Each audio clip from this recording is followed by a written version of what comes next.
och välkommen till en ny video. Den här veckan kommer ni få en liten annorlunda video än vad ni har fått innan. Vi ska pausa rundresandet och vloggandet lite, bara för en vecka. Nästa vecka är jag tillbaka, då reser jag runt igen. Jag är just nu nere i Marbella och väntar på att träffa lite kompisar och väntar på en annan kompis och ta bara tid att catcha upp här, så det är liksom inget roligt att se ändå. Och ni vet att det inte är mitt favoritställe att vara på ändå, men ni ska få följa med på det nästa vecka. Men nu den här veckan ska ni få en video som har varit väldigt efterfrågad ett tag. Jag tänker jag ska göra några såna här på lite olika platser nu när jag har varit runt en del. Så det här blir första svängen i hela den serien av videos, eller vad man ska kalla. Vilket är 10 bästa platserna i södra Spanien. Både med och utan van. Så ni kommer få liksom, vad jag tycker, mina toppställen som är värda att besöka. Vissa av dem är även topp med van, alltså har vanparkering. Jag kommer länka locations på parkeringarna också och vart alla ställena ligger. Så var redo att ta alla länkar och sådär om det är så att ni letar efter parkeringar i södra Spanien.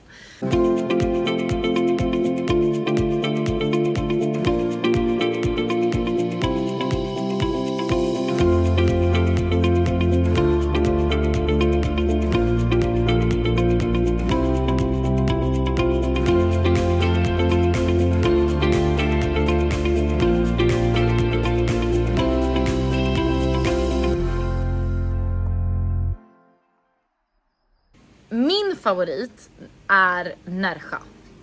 Alltså jag vet, det är många som inte gillar det för att det är så mycket svenskar och såna här grejer. Men det är så litet, det är så mysigt, det är så vackert och det finns fantastiska platser runt om Nerja. Kanske inte mitt i Nerja, som är för vanen.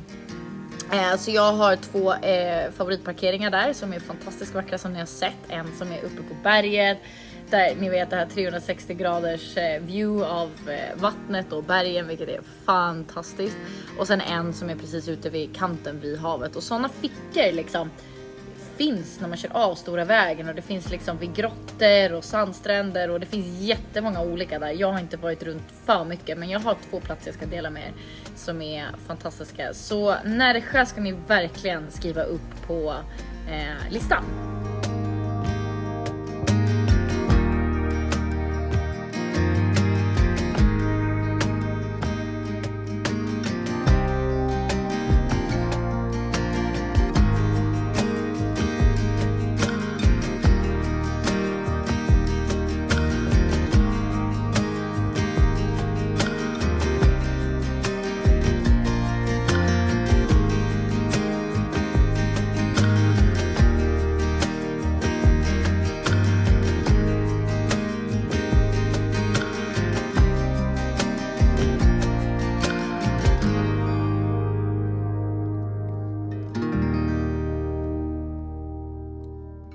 Nummer 2 är Caminito del Rey och hela El Chorro-området. Där är det liksom hiking, klättring, alltså, och det är, även om man inte klättrar själv så är det så värt att se allting, för det är fantastiska miljöer. Att göra hela Caminito del Rey promenaden, men också bara att hika runt i området, för det är så otroligt vackert.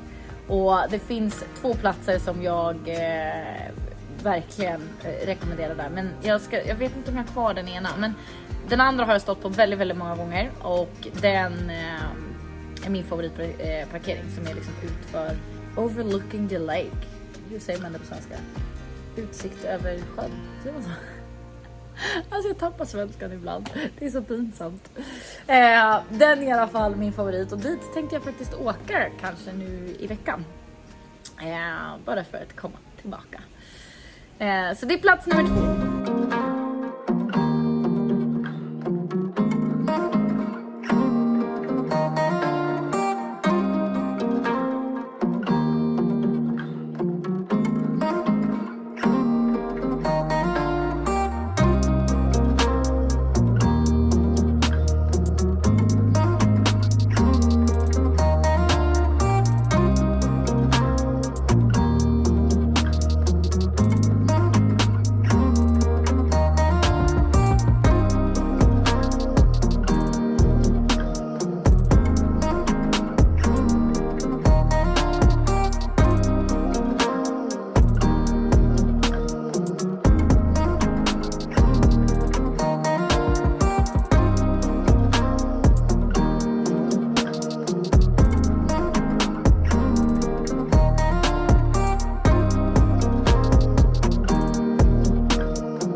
här är liksom bara historiskt, man måste bara se Ronda. Och jag vet inte om ni vet om det, men för er som kommer ihåg den kära tecknade filmen Tjuren Ferdinand, så utspelar ju den sig faktiskt i Ronda. Alltså man ser, det finns en scen när Ferdinand sitter på en äng, tror jag att det är. Och då ser man Ronda i bakgrunden. Alltså den här bron och grejer. Jag vet inte om ni har tänkt på det, men det är faktiskt jättefint. Så det är också ett jättetips. Där finns det lite parkeringar runt omkring. Kanske inte de bästa parkeringarna jag har stått på, men jag ska länka exakt vart jag stod. Den finns faktiskt inte kvar på Park 4Night, men jag länkar den ändå. Men jag vet inte om man fortfarande kan stå där. Det är en bit ifrån Ronda, men man står liksom tvärs över, så det är väldigt fin utsikt därifrån. Men det är verkligen ett måste att se i södra Spanien.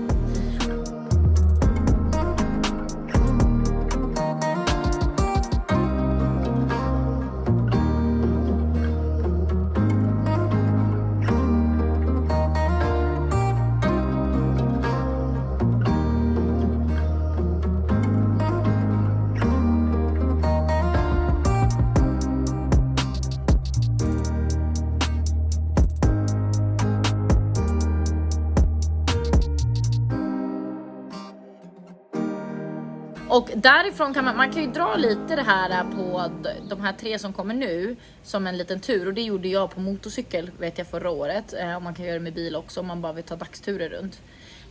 Och nästa är Setinil de las Bodegas. Och det är alltså den här byn, jag vet inte om ni kommer ihåg det från mina videos, som är liksom byggd i bergen och under bergen.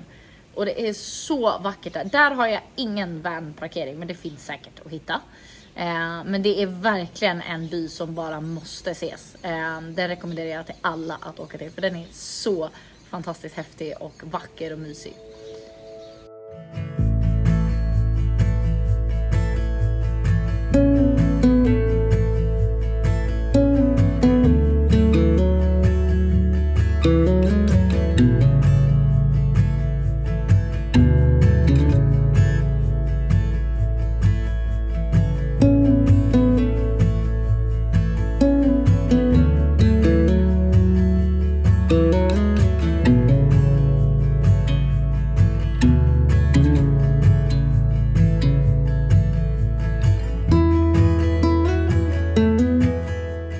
Sen har vi då nummer 5, och det är Smurfbyn.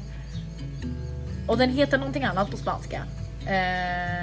Sucar tror jag att den heter, alltså typ socker. Ja, jag skriver här vad den heter.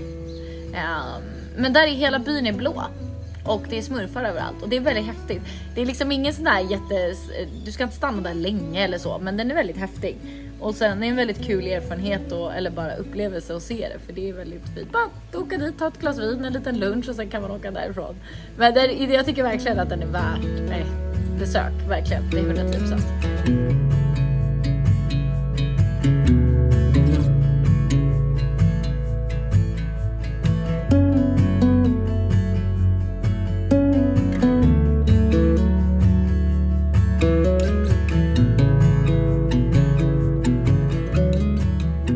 Sen har vi då plats nummer 6. Nu kollar jag på min fusklista här. Mijas Pueblo. Jag gillar ju hela Mijas området. Men Mijas Pueblo, som är liksom uppe i bergen, är fantastiskt vackert. Och där kan man ställa vanen också runt omkring i bergen och såna här saker. Jag har inte själv parkerat där med vanen, men jag har varit där uppe. Och det är jättevackert, så att det är verkligen tips om. Och sen så har vi då den andra lilla byn som faktiskt är min favorit när det kommer till bergsbyarna. Och det är Benalmádena Pueblo. Benalmádena ligger ju mycket närmare flygplatsen än vad Mijas gör. Och uppe i bergen där så finns även min favorit tapas restaurang på hela kusten. Jag ska länka den också. Det är vid ett litet torg och så ligger det 3 restauranger på rad. Och det är den i mitten. Alltså den tapasen, jag måste åka dit nu när jag ändå är i det här området. Den tapasen är faktiskt, alltså det är det bästa tapasen jag har ätit. Det är så gott. Det är så otroligt gott. Så gå dit på dagen, kunna njuta av solen, ta en sangria, käka tapas. Alltså det är så nice. Så Benalmádena Pueblo är ett måste. Så mysigt. Ni vet ju liksom att hela den här kusten är inte riktigt min favoritkust att vara på. Men den har sina sweet spots. Så jag tänker att jag ska liksom förmedla dem, för att då kanske jag gillar den här platsen ännu mer, för att jag gillar ju de här grejerna som jag säger, för annars hade jag inte delat med mig av det.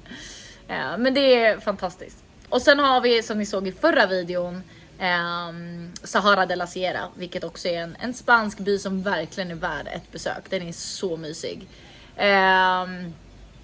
Väl också bara så en dagstur. Finns 2 bra ställen för vanen där också i den här lilla byn, så jag länkar de 2 vart ni kan ställa er där. Och så har man liksom också antingen overlooking the skog. Herregud vilket fail. Cut, bryt, gör om. Utsikt över sjön eller utsikt över typ bergen och skogen. Så man kan välja vilken sida man vill stå på.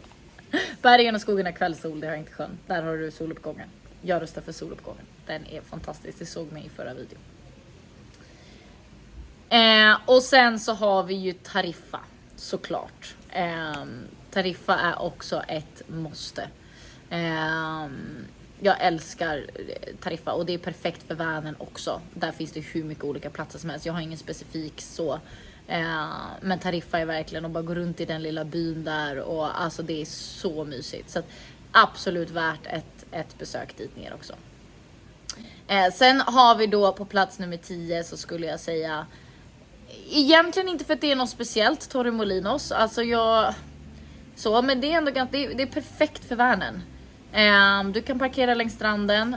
Om det inte är för mycket husbilar, då kommer nog polisen säga till, framförallt i högsäsong. Men jag stod där nu och inga konstigheter. Men det står även skylt att det är förbjudet att parkera eller campa, men de bryr sig liksom inte. Och det är precis vid stranden, det är jättenära flygplatsen och hela strandpromenaden. Alltså om man bara vill ha det enkelt strandliv i några dagar på den här kusten. För framförallt i högsäsong, alltså det går inte att hitta parkeringar längs kusten för vans nästan. Alltså det är avstängt, det är fullt med folk, ni måste komma jättetidigt på morgonen för att hitta parkeringar.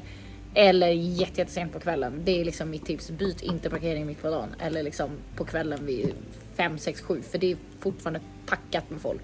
Så det är nackdelen nu när det är så här hög säsong. Men perfekt för vanen såklart. Och sen så, alltså Malaga älskar jag ju också för att se. Men kanske inte heller bästa för van. Så att, men det är liksom mina topp 10. Så sen så kan jag absolut också rekommendera, ska ni åka med husbil eller van, alltså hela sträckan, alltså Malaga ner, ta ett stopp i Estepona och sen finns det ett stopp i La Linea heter den stranden som är precis innan Gibraltar, om man inte vill köra in med husbil eller van i Gibraltar, vilket är ganska litet och trångt. Så kan man stanna någonstans längs den kusten och där har jag också varit och det är också jättefint. Väldigt galet, det är 3 olika vatten, det är mycket poliser, det är mycket skit som händer där, så att det är inte så jätteroligt blev. Men funkar bra att parkera för natt, så jag kan länka den också. Fick ni lite bonus också. Så det skulle jag säga är mina topp 10 platser plus lite bonusar att besöka i södra Spanien. Och jag tänker att jag ska göra sån här lite i Portugal också. Jag vet inte vad ni vill, ni får jättegärna kommentera det, vad ni vill se. Vill ni att jag ska dela vanplatser? Eller som nu, lite mixat. Alltså så här topp 10 platser att besöka som man inte får missa. För det, eftersom att det är så mycket olika videos så vet jag att många av er har efterfrågat. Jag kan inte göra en liksom med toppplatser bara, så är det enkelt att hitta. Så here we are. Men vill ni ha för bara van, eller vill ni ha det mixat? Eller inte alls bryr sig om vanlife överhuvudtaget, om det ens går liksom. Det finns faktiskt några parkeringar i Marbella jag också kan tipsa om, 2 stycken som kan vara ganska nice att veta om man ska stå nära, 3, 4. Ja, jag kan länka någon. Det är ju liksom ingen plats som jag gillar att vara på, men jag länkar lite parkeringar i Marbella också, så har ni det, som är bra platser som man kan stå på faktiskt, som ändå är okej och funkar bra. Men som sagt, tänk på det, högsäsong så jättemycket folk. Så kommentera vad ni tycker, vad ni vill, om ni har varit någonstans här, om ni har andra tips, kommentera jättegärna det också, för då kan både jag besöka dem, men också alla andra som tittar kan faktiskt få ännu mer tips och skriva upp på sin to-do-reselista. Så glöm inte kommentera, gilla, följ kanalen om ni inte har gjort det. Jag är så tacksam för alla er som stöttar och följer varje vecka. Nya som gamla subscribers, det betyder jättemycket. Och nästa vecka så får ni följa med på en liten tur runt i Spanien. Och jag kommer faktiskt börja röra mig tillbaka till Portugal så småningom igen också. Och Veckan efter det så funderar jag på om vi ska köra en ny live kanske. Det var länge sedan. Vad tycker ni om det? Vill ni ha en till live? Eller tycker ni att en live är tråkig? Vill ni hellre ha en video? Eller, ni vet att alla gamla live sparas, så att missade ni så kan ni titta på dem. Jag har lagt upp dem. Men ja, kommentera vad ni tycker. Och så ses vi nästa vecka. Ha en fantastisk dag. Hejdå!